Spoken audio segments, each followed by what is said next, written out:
Hey guys, update tayo, Paolo Filino and Kem Chu. May nabalitaan lang. Ito ha, may nag-post sa X sa Twitter na ayon sa kanila, not sure pa naman ito guys, alam nyo naman minsan nauuna ang balita na kahit hindi totoo. Pero dahil nga may mga nag-engage, may nagbibigay komento na syempre ayaw nila ay maaring maitambal sa ibang leading lady. So, which is hindi pa natin alam kung ano talagang totoo, pero sana hindi. Dahil alam nyo sa totoo lang, for me simula kasi nang nagiging sila ni Kim partner, nakatatlong project na nga, mas lalong nag-iingay ang pangalan ni Paulo Avellino and also yung kasikatan nila, 'di ba? Alam natin 'yan, at lalong laging nagte-trending ang Kim Pao. Dumadami ang mga fans, mga fandom. Kaya dapat tuloy-tuloy lang sana muna yung magiging partner nila. Baka next year, pwede na silang bigyan ng ibang partner or para sa teleseries or movie.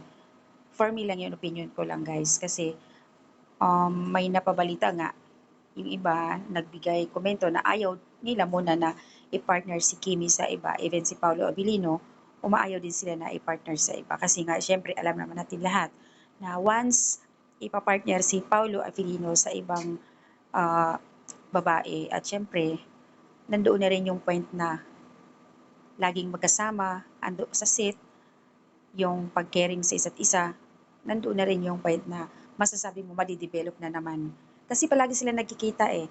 Pero kung loyal naman si Pau na iniisip talaga niya na mas mahalaga, importante sa kanya si Kimi or may namamagitan sa kanila, andun siguro yung loyal niya. Hindi niya siguro na kahit anong pag-caring ng partner niya, di siguro siya madidevelop. Basta magiging honest and loyal siya kay Kimi. As usual, ganun din si Kimi if ever na makatambal sa ibang ah, actor, di ba? So, yun yung mga hiling ng mga karamihan, especially sa mga Kim Pao fans, na wag silang magbago kung sino man yung magiging partner nila. Kasi alam naman natin lahat na pag once na nagiging partner sila sa series or movie, nag, hindi naman lahat pero nagkakaroon talaga ng nagkakamabutihan. Yun yung mga hindi nila muna tanggap sa ngayon. Lalo na wala pa silang sinasabi in public, wala silang inaamin pa na mayroon silang relasyon, wala pa silang inaamin. Pero nakikita natin kung gaano sila ka-sweet. Lalo na sa tatlong project na palagi sila magkakasama. So yan lang yung update guys, nababasa ko dun sa Twitter, yung iba nagpo-post na maaring itambal nga si Kimi sa iba or either si Paulo Avellino.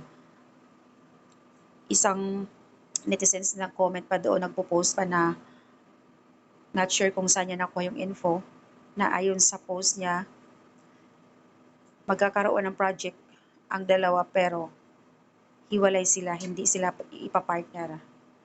Wala pa namang wala pa namang announcement or later na ipinost ng Star Magic, even sa ABS-CBN wala pa naman at nauuna lang yung mga ugong-ugong nila.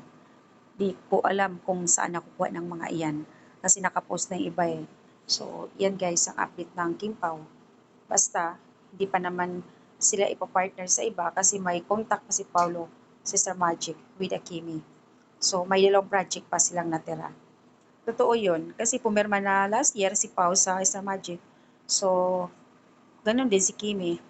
Kaya baka sila pa rin. Aabangan natin yan guys this year na mayroon uli silang project. That's an update guys. Follow Filino and Kim Chu.